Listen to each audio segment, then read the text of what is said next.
तो हेलो मेरे प्यारे दोस्तों, कैसे हो आप सभी? आई हो आप सभी मस्त होंगे, जबरदस्त होंगे। हमारे इस न्यू यूट्यूब चैनल में आप सभी का स्वागत है। तो आज हम बात करने वाले हैं कि जब महिंद्रा, हुंडई और टाटा इतनी बड़ी बड़ी कार मैन्युफैक्चरिंग कंपनी जब बात कर रही है कि हम ईवी को लॉन्च करें जिससे प्रदूषण कम होगा और हमारे पेट्रोल की बचत होगी और ईंधन में भी डिसमिस नहीं होगा और खर्चा भी बचेगा, तो मतलब वो इतना ज़्यादा फोकस कर रही है कि मतलब इलेक्ट्रिक कार्स को कम से कम प्राइस में लॉन्च किया जाए और लोगों तक पहुंचा जाए। अब लोगों की भी माइंडसेट ऐसा हो चुका है कि मतलब जब से इलेक्ट्रिक स्कूटर आया है तब से उनको मतलब ऐसा हो गया कि इलेक्ट्रिक ही है, पर उनसे थोड़ी पावर और तो इंडस्ट्री की सबसे बड़ी मालकिन बोलते हैं या सबसे बड़ा हीरा बोलते हैं, वो इस बारे में बात करना बंद कर रहे हैं। मतलब उन्होंने अभी तक भी इलेक्ट्रिक व्हीकल्स के बारे में एक पॉइंट भी अभी तक हमने नहीं रखा कि मतलब हम ये व्हीकल्स के बात करेंगे, हम कब लॉन्च करेंगे कब नहीं करेंगे। तो उनका क्या कहना है कि मतलब 3 कारण ऐसे क्या है जिससे मारुति खुद नहीं चाहती कि हम इलेक्ट्रिक कार लॉन्च करें, बल्कि जो 3 कंपनियाँ बताई, महिंद्रा, हुंडई और टाटा, ये तो चाहती है कि हम बहुत से ज़्यादा इलेक्ट्रिक व्हीकल्स प्रोवाइड कराएँ। इलेक्ट्रिक कार मार्केट में मारुति सुजुकी की दिलों की रानी। तो पहली बात है कि मारुति खुद 10 लाख से कम प्राइस पॉइंट के हिसाब से गाड़ियाँ मैन्युफैक्चरिंग करती है। जैसे आप मान लो अल्टो 5 लाख के अंदर आती है, 7 लाख के अंदर स्विफ्ट आती है, 8 लाख के अंदर स्विफ्ट डिजायर आती है, सेलेरियो आती है, और जितनी भी गाड़ियाँ हैं मारुति की वो सभी इस प्राइस पॉइंट के हिसाब से आती है 10 लाख के आसपास। जैसे एटिगा भी उन्होंने निकाली तो भी 11-12 या 8 लाख के पास ही निकाली, और जब उन्होंने ब्रेजा लॉन्च की तो भी वो भी 10 लाख के आसपास। विटेरा भी निकाली है, न्यू विटेरा, वो भी 10 लाख के अराउंड है। और मारुति की जितनी भी गाड़ियाँ हैं, बेलेनो अलग ऐसे जितने भी गाड़ियाँ हैं वो सब 10 लाख के अराउंड चलती हैं।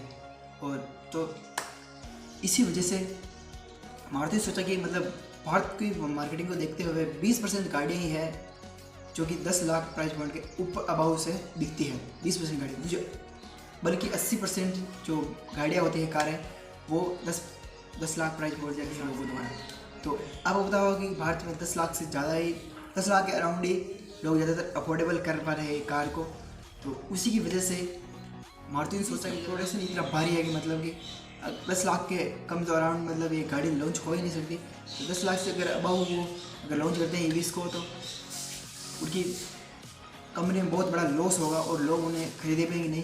और अभी के टाइम उनको लगता है कि ईवीज़ को लाना सही समय नहीं है और इसके बाद ही लाया जाएगा। 2-3 पॉइंट सबसे बड़ा है कि मतलब कि जो मैन्युफैक्चरिंग होती है उसमें 50% हिस्सा उसकी बॉडी आदि को जाता है और 50% अपनी बैटरी को जाता है जो कि ईवीज़ में लगती है। सबसे बड़ा रोल माना है जब तक ये बैटरी कॉस्ट 50% से 25% नहीं हो जाती तब तक हम इसे बात नहीं करेंगे, क्योंकि मतलब इनका पूरा प्राइस पॉइंट है 10 लाख से नीचे। तो जब तक 25% बैटरी कॉस्ट नहीं होगी जब तक ये लॉन्च करना उनके लिए बहुत ही बड़ा काम होगा और कंपनी को नुकसान झेलना पड़ेगा। इसलिए जब तक मैन्युफैक्चरिंग थोड़ी सस्ती नहीं हो जाती, कॉस्ट 25% नहीं हो जाती, तब तक वो बात नहीं करेंगे इस पॉइंट पे। और जो तीसरा पॉइंट है वो सबसे बड़ा है। आपको पता होगा कि भारत में ज़्यादातर पेट्रोल पंप डीजल के पंप जैसे लाइन्स के है, इंडियन पेट्रोल पंप है, और जितने भी पेट्रोल पंप है, जियो है, रिलायंस के जितने भी हैं, उसके मतलब आपको पता होगा कि जब हम हाईवे निकलते थे ज़्यादातर कम से कम 5 से 10 किलोमीटर के अंदर अराउंड हमें यह पेट्रोल पंप हमें देखने के लिए मिल जाते। अगर आप ईवीज़ की बात करते हैं उनकी जो चार्जिंग पॉइंट होते हैं वो हमें दूर तक अभी तक भी नहीं देखने नहीं मिलते। जैसे लाइक मॉल में दिख जाते हैं या फिर कोई बड़ी मेट्रो सिटी है तो उसमें देखने नहीं मिल जाते, पर जैसे रूरल एरिया होगा, जैसे छोटे मोटे शहर हो गए, उसमें अभी तक कोई प्राइस पॉइंट डिसेंट जगह पर नहीं। उनका मानना है जब तक जगह पर या फिर डिसेंट किलोमीटर्स के ऊपर जब तक हमारे चार्जिंग पॉइंट्स नहीं लग जाते तब तक ईवीज़ को लॉन्च करना बहुत ही बड़ा नुकसानदायक होगा। और ईवीज़ को जब आपको पता होगा फास्ट चार्ज नहीं होता तो 4 से 5 घंटे लगा देती हैं। अगर आपका फास्ट चार्जर हो ईवीज़ के अंदर, या फिर आप फास्ट चार्जर से अगर आप चार्ज करते हो तो वो 1.5 घंटे आराम से 1 घंटे में चार्ज हो जाती है, 100% हो जाती है और आराम से चल सकती है। अगर बंदा कहीं जा रहा हो और उसके चार्जिंग पॉइंट बिल्कुल डाउन हो चुका है तो वो 4 घंटे थोड़ी देर बैठ रहेगा गाड़ी को टाइम और व्यवस्था को देखते हुए मारुति इसीलिए इसको थोड़ा साइड में किया इस प्रोजेक्ट को।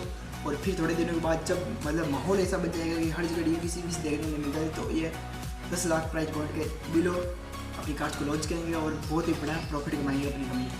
तो यही 3 कारण थे सबसे बड़े और इसके अलावा अगर आपको बहुत बड़ा कारण आपको देखने को मिलता है या छोटा भी दिखता है तो आप कमेंट बॉक्स में बता सकते हैं। तो वीडियो अगर यूजफुल लगी हो तो वीडियो को लाइक कीजिए, चैनल को सब्सक्राइब कीजिए, बेल आइकन प्रेस कीजिए, आने वाली तगड़ी वीडियो आपको देखने को मिले और अपने दोस्तों को शेयर कीजिए। वीडियो देखने के लिए धन्यवाद। Thank you so much.